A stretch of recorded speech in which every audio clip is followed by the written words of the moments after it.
So part of skyrocketing those sales through social media is to make sure that your profile is set up properly.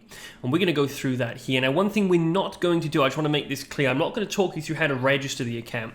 I'm not really going to talk you through how to add all the individual pieces, just because Facebook and Twitter are always changing how they do this. And it's so easy to figure out for yourself. If you could sign up for this course and get this far, you can definitely do it. If I gave really specific step-by-step instructions to it, it may confuse you if it changes. So I'm not trying, don't think I'm cutting corners here, that's what I'm trying to say. I'm not doing that, I'm just going over the bits you must have and then how it all actually connects through the sign-up process. You'll be talked through that as you go through it on the respective websites. Okay. I think I've got a frozen computer here. 1 second. There we go. So the two things you're really going to have are a fully complete profile and the purchase link for your Amazon page. Okay, that's how you make the link from social media to sales. If you spent your whole time banging on about how great the book is and your blog posts and everything else, and you didn't tell people where to go to buy it, then of course that disconnect is terrible. And the great thing is, by putting the purchase link in your profile, you're having what I call the silent salesman. He's the guy who works 24/7, never goes on vacation, never takes a day off sick, and you haven't got to sell so hard. You haven't got to push the hard sell, because by providing people with useful information and content, every time they visit your page, they're going to see that link and hopefully eventually click it. So it's a subtle way to increase your sales, and it just bridges that gap between doing social media for the sake of it and actually making sales. So there's a few things you must do, or a few reasons that you must have the profile set up, and that's because social media is social. So it is imperative that you make yourself look human, not just a book. I see lots of people marketing looking like a book owns the Facebook account, and there's a little book with arms and legs tapping away on Twitter. You don't want to do that. It's a very social medium, and you have to look human and put your face on it. Little under the ground tip here, if you really don't want to put your photo on, and you can find a stock image or royalty-free image or a friend who will let you use theirs, feel free to do that. Just don't take an image that you don't own. Profile picture should be you, not the book. Add an informative about blurb, and I'm going to illustrate all this with a real-world example in a second, so don't think too deeply. There's normally a section where you can include information about yourself. Put something informative. And include the link to your Amazon page or your website. Again, it's all about bridging that gap. So we're going to take a look at good and bad now. Now, to kind of something I mentioned a few times throughout this course, I don't select clients when I do this, and the reason I don't select clients is because I don't want to show any favoritism or any criticism that's undue. I go on and I find fresh folks. Everyone you're about to see was found this morning by me searching, just relentlessly going through authors' Facebook accounts to find good examples.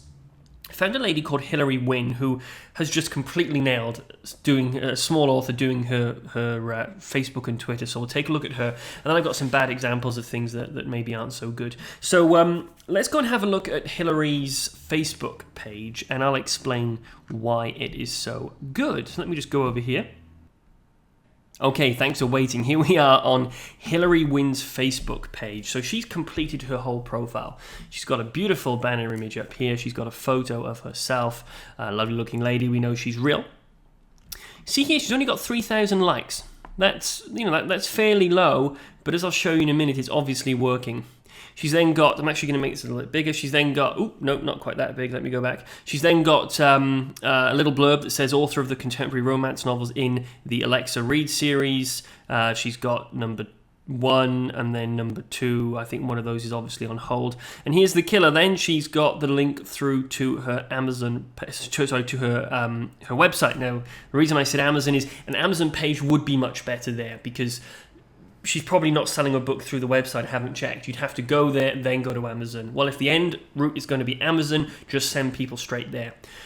Then she's got everything that she's posting. You can see she's got comments. She's got somebody sharing. She's got lots of people interacting with her. And she's posting every day or every other day. So this is a really good Facebook page. But the point I'm trying to get across is it's complete. We can see her. She's got a great banner image. We've got a wonderful introduction. I'm just checking some notes I made about her Facebook page, if you wonder why I'm looking down. And she has got the link as well. So there she is on Facebook. Now let's go and see what she's doing on Twitter. Pretty much you're looking to follow the same pattern. Wait for this to load. Anyone know any good jokes? Don't want to sign up to Twitter, have an account. Here she is, great branding here. Okay, she's got great continuity, you know it's her. She's got the same cover image, she's got her photo again. Here we go, a little bit of a different introduction. She's got author of romance novels, Stay and Hold On, impassioned tales of a modern romance as sexy and sultry as their South Beach, Florida setting. And again, the link back through to her website. What she got following here, she's got about, followers, 730 followers. She's been favorited 241 times, 125 photos, 700 tweets. She's tweeting multiple times every day. Perfect. She's tweeting frequently, and you can see that it's obviously working. It's the right way to do it. Let's take a look at some not so good examples. I really apologize to these people, and I hope if they join this course and they find out that they're featured, they will constructively take things away from it. So this is one here. This may be not so bad. I don't even know the name of the author because she's not got a name. This is not the way to do it. You always want to put your name here. She's called The Crystal Navigator. We know that's the book. She's put the banner image up. He is the author. We don't know her name. Not very good for continuity here, because if I wanted to buy her books, I wouldn't know what to search for. She's got an Amazon link, which is good. Could be shorter, but the worst thing is she's got no introduction. We don't know who she is. We don't know anything about her. If we click the About tab, it tells us nothing. Let's go back to the timeline, and it shows with 50 likes. I can tell you now, today we're in October. She last posted June 12th. June 2nd. June 2nd. So she posted fairly frequently then. It looks like what she did is fairly common here. Everything's June 2nd. Do you see that?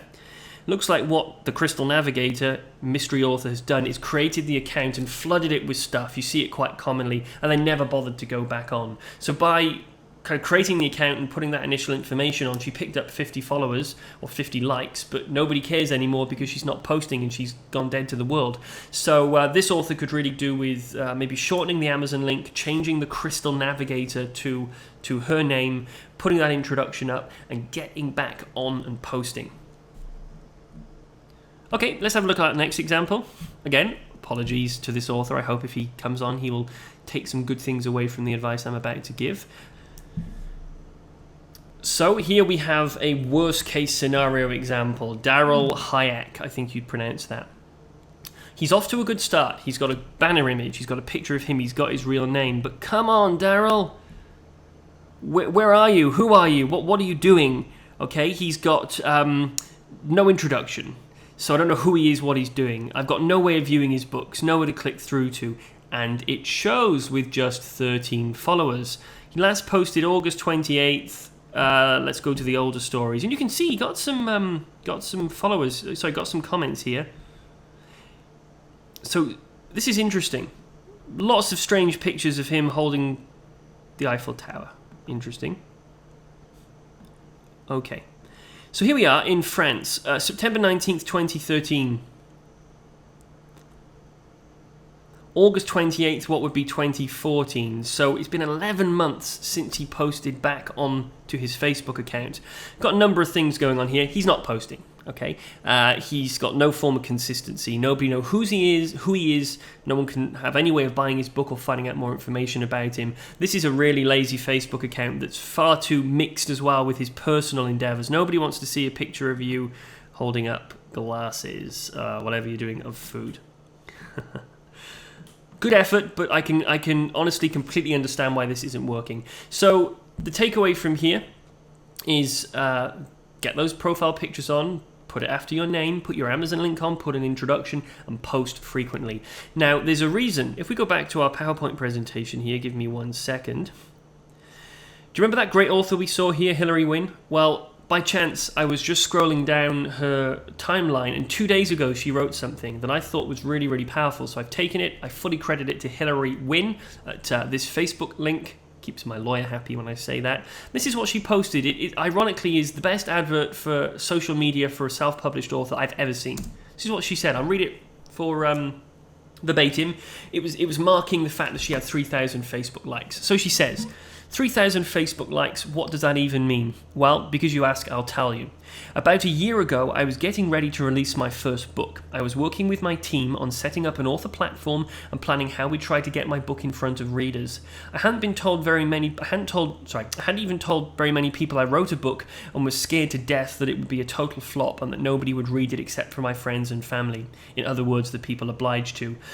A year later, I'm so much further along than I ever imagined. I know all 3,000 of you haven't read my books, but a lot of you have. I'm selling books every day, steadily getting new reviews, mostly very positive, and meeting so many great people. Oh yeah, I'm getting ready to release my third book in the near future too.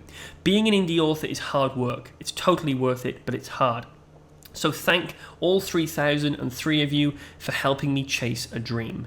So I just found that by chance. And the point I'm trying to make here is even with 3,000 Facebook likes, which can be very, very easy to achieve, she's growing her audience. She's selling books daily. She's getting reviews coming in. Just goes to show the power of setting up social media properly. So do this early groundwork and learn from Hilary, guys. It can be done.